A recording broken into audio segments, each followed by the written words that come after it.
Hardy Construction.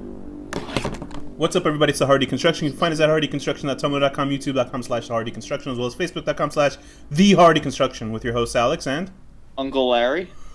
And today's film is Sinister. It's Cousin Larry, by the way. Sinister is a 2012 what am I saying? 2012 horror film Well, you about... know what? Maybe he has a nephew, little Balky. It's a true crime... It's about a true crime writer that finds a cache of 8mm home films that suggests the murders he is currently researching on a book. Who wrote this? What the hell is this? This is what I'm getting from IMDb. Maybe when I read it was slowly. Probably written by like a fan or something, you know. I think it was written by somebody with it's like a biased or inside info. Somebody with dyslexia wrote this. No. It's just the wording is strange. Unless when I read it back now calmly, it's going to probably sound normal. A true crime writer finds a cache of 8mm home films that suggest the murder he is currently researching is the work of a serial killer whose career dates back to the 1960s. Okay, so I wasn't wrong. Somebody fucked that up. This is the other director's cut of the Trinity killings. That's true. It stars Ethan Hawke, Juliet Rylance, Fred Dalton Thompson, James Ransone, and Michael... whatever, those kids. Who cares about them? So this film... You saw this film, a month ago? Can you tell us about your first time? What got you into watching and what made you interested? I wanted to see a new horror movie, as in made in the past couple of years. So I watched this, and that was it. It was just me and my friends, debating what to watch, and we watched this. When you decide to, watch new horror, because I know it's pretty hard to kind of find something... I wouldn't say it's too hard to find. It's very hard for me, because 1 out of 10 is good to me, and the rest suck, pretty much. So. And do you specifically go for demonic horror or ghost horror? Because this was kind of both, I guess, in a sense, this movie. Yeah, although it is demon. Ghosts cross into demons a lot, but I love demon stuff. It's my favorite genre. So, I love zombies and stuff too, but I don't know, demons something about demons. More though, right? They've never made a demon movie that meets my standard of what I would like to see. What about Night of... what was that? Tales Demon from the Crypt? Night? Yeah, Demon Night? I love really, that or? one. That's about as... That's so almost perfect. That's the closest one? What? That was the closest one to you? To my taste of what I would make if I wanted to see a demon movie, what I would have the director make. But Demon Night was more like Night of the Living Dead, but with demons. I didn't see anything really but they're different. all the way that they're, they'll take over the people and they're so fucking crazy looking and their mouths are wide open. I love that kind of shit. Also, it's like a cartoon, basically. Right, it's an over-the-top kind of possession and stuff. I get what you're saying. That's cool. And Evil Dead obviously is great, but none of them quite get to the level I want. And Sinister did a whole other take on what I like in demons, and it did pretty good, I think. Yeah, it was dealing more with the archaic old gods, I guess. Yeah, and the creepy tension kind, not people running around slaughtering each other very obviously, that kind of thing, which is in Demon Night. So let's get into this film. Ethan Hawke plays Ellison Oswalt. As soon as I heard his name, because they refer to him as Ellison all the time, and I realized that the name is Harlan Ellison. The writer, very famous writer. Okay. And apparently the guy who wrote the film specifically chose the name Ellison Oswalt after Harlan Ellison. And the guy who was writer. Assassinated? No. Patton Oswalt, the comedian. You know that chubby comedian? No. Good, because I'm not really into his thing. He's a real geek comedian. He does. Is he chubby he has a half boner? Because I have one of those right now, actually. Maybe you guys might kiss tips with each other. Oh, so anyway, Ethan Hawke plays this writer called Ellison Oswalt who wrote a true crime novel called Kentucky Blood 10 years before. And he's kind of drifted in and out of success. He doesn't really have any huge success like he did before. Mm-hmm. And did it go into the details of who died in Kentucky? It was just a true crime story, right? I don't think it really explained much. Apparently, it's just basically this could be a Stephen King plot, basically. Yeah, because Stephen King always writes himself into So with this, the character, what he does is he moves from state to state, depending on where the crime happened, and he'll write, get into the I guess he's almost like a method writer. You have to live where the story happens. So anyway, it's been 10 years, and he has had no real success like his last book, and he has his wife, Tracy, who's this English lady. Kind of threw me off. She has this English accent. You figured that kids would sort of have some kind of quasi accent because of the mom, you know? Yeah, how does that work? I guess the majority of people around them are American or something. So. And the two kids, one looks like a girl, and the other one looks like a girl. So, one is Trevor, who is a boy who gets night terrors. I dated a girl who had night terrors, very strange, but I never experienced it. I could seriously, the scene with the box. If I was the dad and I saw my kid doing that, I'd murder them on the spot. I wouldn't be able to deal with it. Imagine if he just like put the kid back in the box, taped it up, and put stamps on it, and just mailed it. Like in Looney Tunes. Yeah. And then to like China or something. Yeah, you see him with the coolie hat on and stuff like that. Is that a racist word? I don't know what coolie hat was. But anyway, I don't know. Ashley, his little daughter, who's not so happy about moving out because she has to deal with kids goofing on her about their father. I guess their father's famous for. Well, I don't really know who would do that, but I guess this is the movie version. I mean, movie reality. Right. So as soon as they move into this house, there's already a little tension with the wife, and the sheriff comes by, and he's Fred Dalton. He's a bit of a jerk. That guy actually, it's funny. Fred Dalton Thompson. I think he was running for something recently. He was actually running for some sort of presidential or mayoral. He was in politics as well. He stopped his politics stuff to either run for president or something on the Republican wing. And I guess he didn't win, obviously, because now he's in this movie instead. And also, he's better off doing this probably. And there's also the deputy who they call Deputy So and So. They don't give him a name in the film, and he's played by James Ransone. If anybody saw The Wire season 2, he's the. Didn't you think he was like fuck evil? Up kid. You know who you reminded me of? You reminded me of that guy who made the video game in Dexter. Yeah, I can see what you're saying. He kind of has this rascally or squirrely disposition, right? He's like a dork. He almost looks like he has a tick, like a drug tick. Okay, I thought he was bad actually. As I'm watching, I thought towards the I was convinced that he was going to be the guy that's going to film the family and kill them at the end. You know what I mean? Because what we find out is anyway. If you've seen James Ransone, he was in The Wire season 2, and he played. What was his name? Dildo McGee. Dildo. Yeah, no, you're right. Oh shit! Did you watch it? Yeah. No, he played Ziggy, which was a pivotal character in the second season of that show, which you should all watch. But anyway, the movement to the sheriff is basically saying, "Oh, don't call us if you get in trouble." Usually that same old hick kind of, "We don't lock your tap," that kind of thing. Right. And as soon as they're moving everything in, Ellison. And it's funny getting into. Have you ever seen really Ethan Hawke movies? No, I don't think so. I get him confused with a lot of other actors. But I'm trying to think, like, what has he been in? I'm terrible with names of movies. The gay porn actor Ethan Hawke, maybe him. Oh, I know where I've seen him in. He was in 9-inch black and white, right? Yeah, he has like a black and white cookie cock. It's like two-tone, like checkered. He's always looked like he has anal sex, right? Is that what it is? Just the tip is brown? So, right. He was in the Training Day. That's where I'm for sure I've seen him in. Is it like riding a bike, like when you're learning with training wheels? Yes, and Denzel Washington is a very nice father figure in the movie. It's pretty cool. Wow. But if anybody's seen that, he was in Gattaca. He's been in a lot of stuff. He's been in Before Sunset. There's a trilogy of him falling in love with some slut in France. But anyway, I can't really say Daybreakers. Okay. Yeah, he's the main guy in Daybreakers. Man, that movie was terrible. Seen worse. But I've seen like this. I actually wanted to see Ethan Hawke. I was more interested in seeing this movie after I saw like a PBS special about he was going to be Total Recall, the remake. Oy. Oh, that's right. He was supposed to be. He's Hauser. Yeah, he's Colin Farrell before he gets his face changed. Okay. If that makes any sense. I haven't watched it, but that's what I heard. It's I don't remember even. I tried to forget that movie the moment I watched it. Oh, you did see that.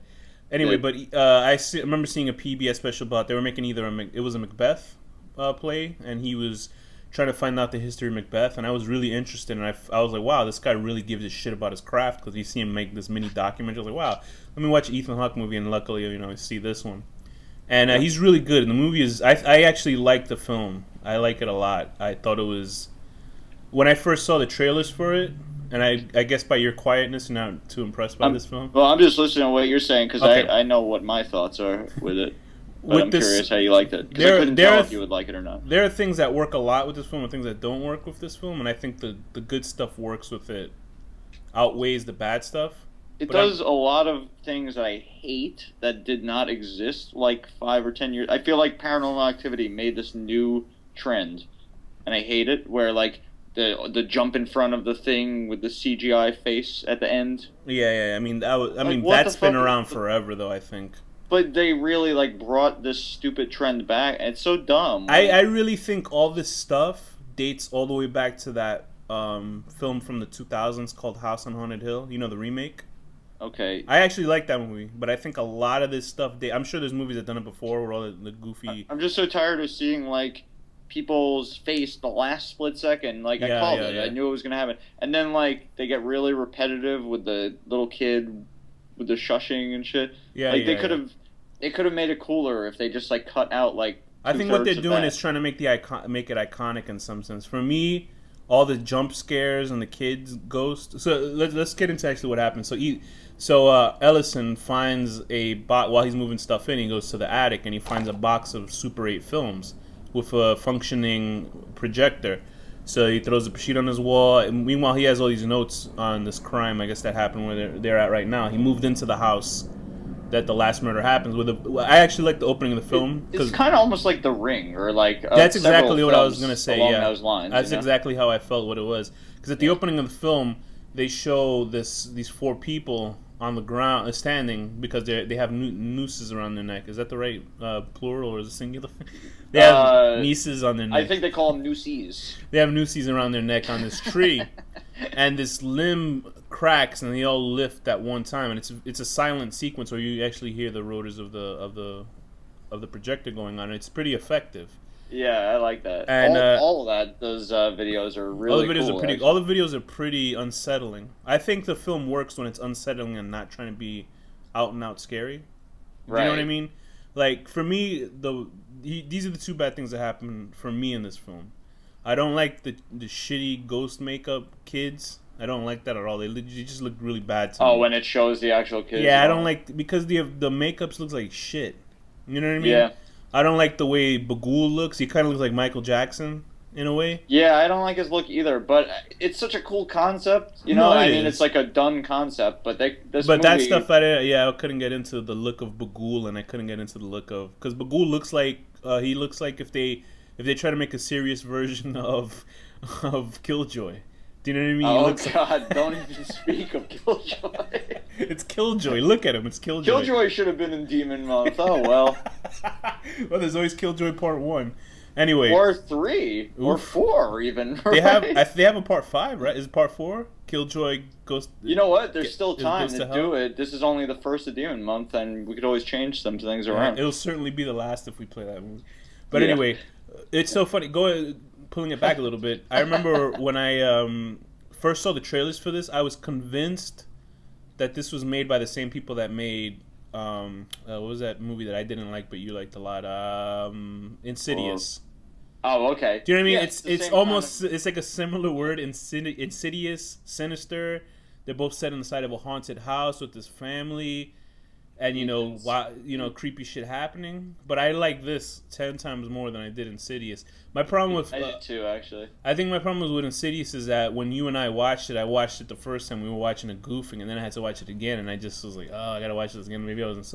But I still think this movie is way better, and I think it has to dealing with Ethan Hawke.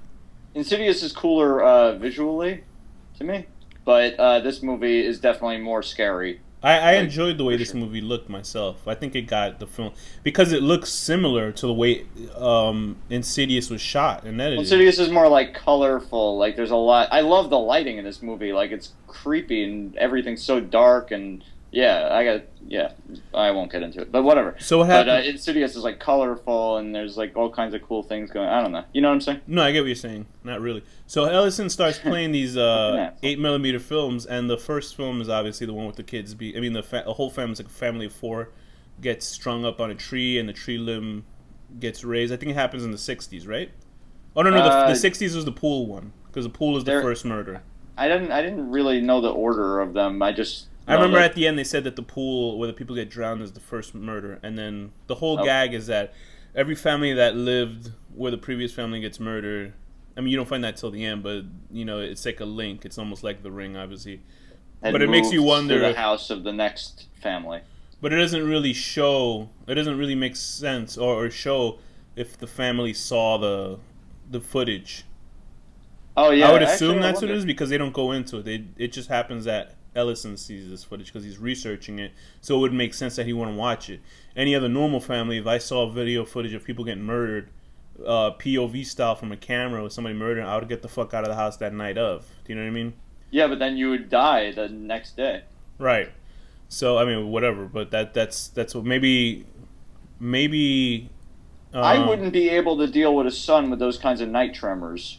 Sure, If he terrors. climbed out of a fucking box like that, I would just run. I would run. I would grab a knife and throw it behind me and run. Honestly, he got out the box and it looked like he was about to vogue because he was, had his shirt I off. don't know. Just imagine if you wake up at like 3 in the morning and see something like that. I don't like that stuff.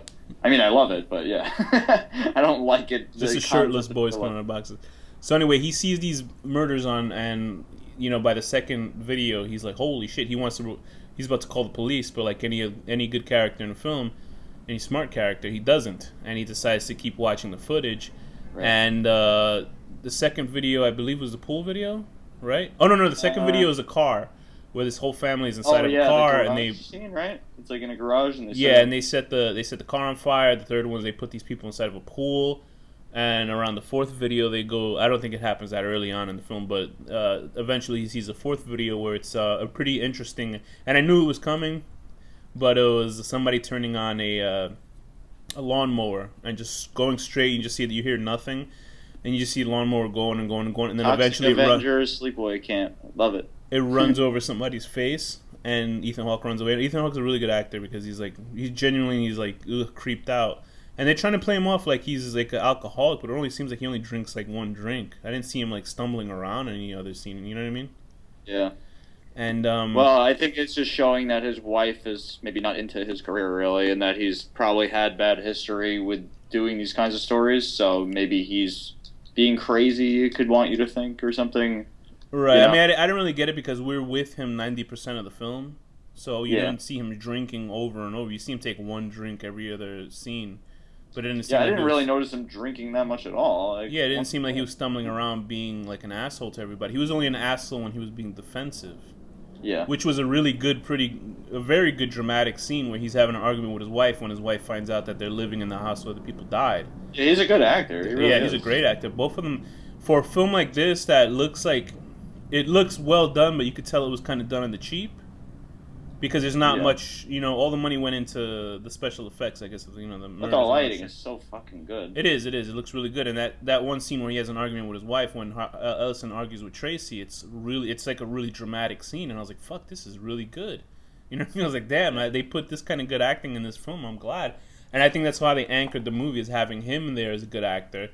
And if only they had fixed up that character design, done a little better makeup, and not done this typical jump scare shit. Yeah, that every movie's everything with where it was him watching a film or him fall. You can run the attic and it's really creepy. So the part that I had to rewatch was the part when he had like a little cell phone, his iPod, iPhone camera on, because he had that little iPhone and it had the flashlight app on it, and he was recording everything, and then he falls through the floor. And then when he looks through the footage that he was recording because before he finds like a lid of a box, and it has drawings of all the murders, and it had like a little guy named Mr. Boogie. It was like children's drawings. So I guess obviously every kid that died, or every kid that eventually when you find out the kid kills their whole family, they'll draw it in the box. I actually called that. Did you call that, or did you? I knew a long time before somebody said the ending that the kid kills the family at the very end of this, so I assumed that's what was going to happen. But I was kind of still, off by it. I was still thinking maybe the cop was going to turn and kill. I actually thought it was going to be the boy, though. Oh, okay, yeah, I think that's what they were leading it to think. You know what I mean? Like that the boy was, since he had the night terrors, not the little innocent girl. And that was a cool scene too, because there's a part where Ellison is going through the rooms trying to see who's making all this noise, and he puts a flashlight on the daughter, and she's seemingly asleep, and then the camera pans around to her face, and she's frightened because she's looking at this little girl ghost telling her to be quiet.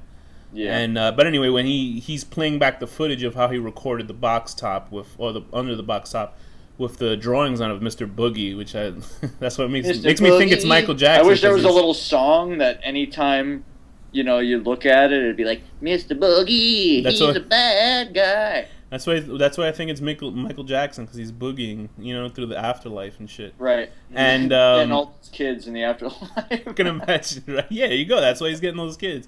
And I bet you that'd be so great if that was like honestly what they were trying to do.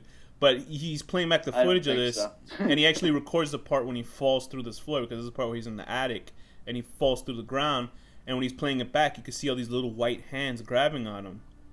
Yeah, and he's like, he freaks out. And it's funny because if he had a camera on the bottom part, they show the more ethnic hands, but they're reaching into his wallet. So anyway, but his character dealing with the paranormal, I think it's pretty believable, because he feels like he's on the precipice of losing his mind. You know what I mean? It's very much like 1408, which is a movie that we should review too. Actually. Yeah, that was a great movie. And I would say, it's funny because this is Demon Month, right? And Bughuul is, I guess, a demon or a god, or what do you think? He's a demon, you know. A demon is kind of just like a little mini evil god. Right. And they bring in Vincent D'Onofrio in a pretty thankless role as a professor who basically tells Ethan Hawke's character who this Bughuul character is. There's a symbol that's in each murder scene. And it is, like you said, the ring, because when somebody sees this, once they see Bughuul on the footage, that yeah, I guess they got a lot of movies with that kind of basic plot. Right. To me, the ring is the only one that I can think of off the top of my head. I can't think of anything else, but it's kind of like the ring. The word the ring means that's the whole reason why the ring. You know what would have been cool if when the professor is talking, he did a scene from Full Metal Jacket. The world is shit, and he just blows his brains out. Yeah. And then you see his assistant still put coffee down for him. He goes, "Thanks, Jessica," and his like brains are falling out. But yeah, Vincent D'Onofrio. It's cool to have Vincent D'Onofrio in the movie too, just for like out of nowhere in the movie, because he's a really good actor too. I only like him in Full Metal Jacket in this movie. I kind of like hate him in. You didn't like him in Men in Black? Criminal Intent or whatever. What? Watch him in Men in Black Part 1. He's like this evil, spastic. Oh, is he the roach guy? Yeah, that's him. Oh, okay. I like him. There you go. I changed your mind about him. It's funny because his first directorial film is him making a horror film about a bunch of hipsters getting killed in the woods, and it looks awful. But anyway. So, what do you think about, what are aspects that you really liked about the film, and counter it with what you didn't like about it? I love the lighting. You really like the lighting. Yeah, this is like the first time you ever really got into the because lighting. It's so exactly what I want to go for with a thing I want to do.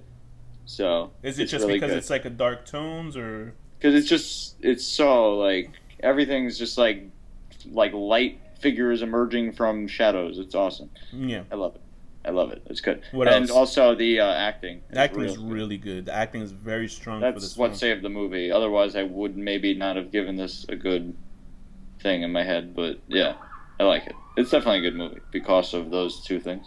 And for me, I would have to say it's the acting for sure. And I do like the more creepy elements, like the films that they watch, the films that he stumbles upon, and just the whole aspect of him being spooked and his acting. It's all about the fucking acting in this movie. Yeah, and like, it really actually is. The reels are awesome too, like the actual videos. It really is. I mean, it tends to make you think about the Amityville Horror, because they're in this house and this house leads one person to kill the whole family, kind of thing. Yeah, but it's like every movie. Right? Yeah, but that's just for reference.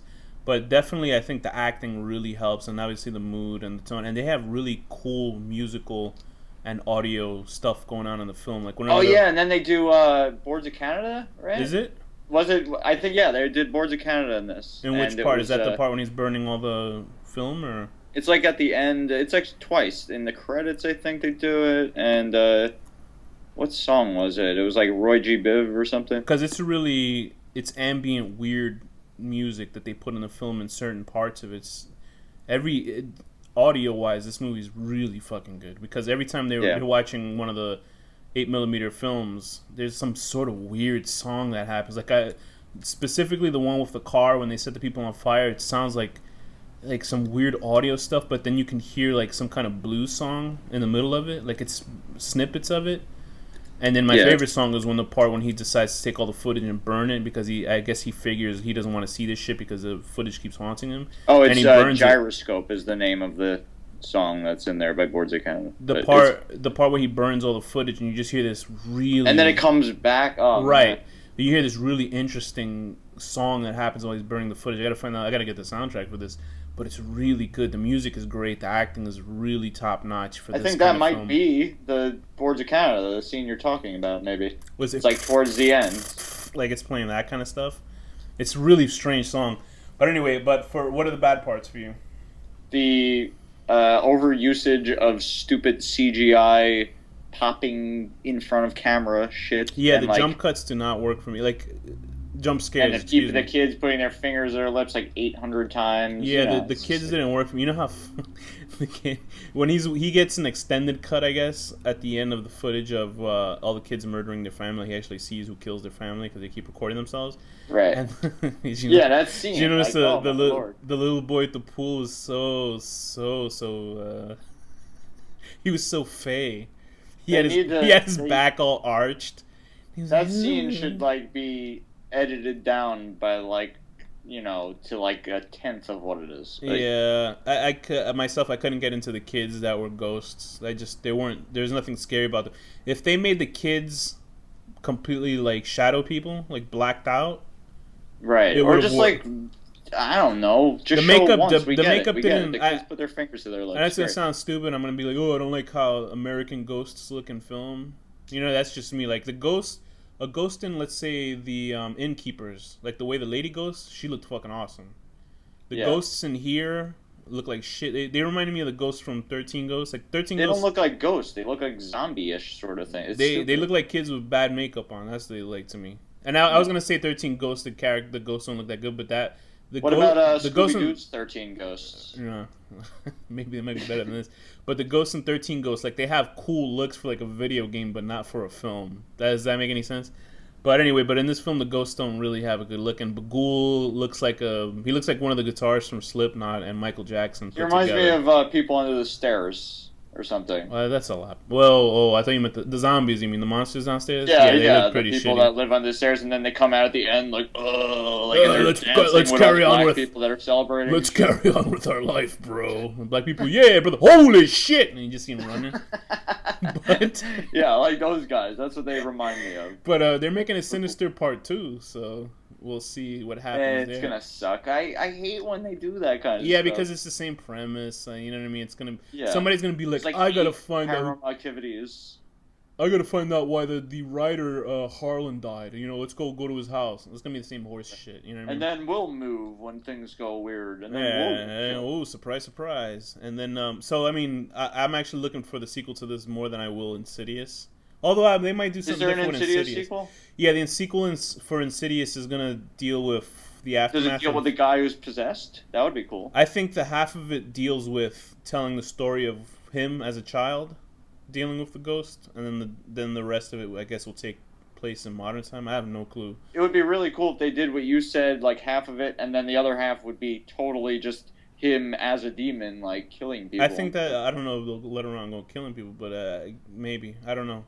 But I'm actually looking for both sequels for both. I'm not frothing at the mouth, but I like this, and then they're gonna have a hell of a job to replace Ethan Hawke because apparently he gets chopped. It's not gonna be good. Insidious actually could have a good sequel if they do something. Yeah, because primarily everybody was alive by the end of that except for the old lady. So I guess we'll find out. But they're definitely gonna in Insidious. They're gonna definitely deal with flashback because they casted the mother with this really hot actress to play her when she's younger. It's gonna be pretty funny. That is so hot. Anyway, so I actually liked this film a lot. It was really good, and I mean, what else can we say? It's primo. Check horror. It out. It's high class stuff. Nice new demon movie. So I myself I would give this actually surprisingly an 8 out of 10. Children slowly jumping away and running into the background while you're looking with a flashlight in the darkness. Oh yeah. That part was cool. That. Except for their faces, that part was pretty interesting. Okay, I'm gonna give it a. I don't want to copy your rating. I think I'd give it 7. I do. I'm gonna give it 7.62 out of 10. 7.62 out of 10. Burning the box, and then it comes back like Droopy always did in those cartoons. Hey, bub. That's what I was kind of picturing if he popped out of the box. That fucking wolf just wanted to rape that lady, and Droopy always got in the way. So anyway, Droopy had to have his way first. So Danny, since it's Demon Month, what's the next film? It's gonna be the Evil Dead remake, 2013. And if anybody wants to, no, okay. It's just gonna be you and me smooching in the dark. So Danny, what's the final word? Baga baga bagul.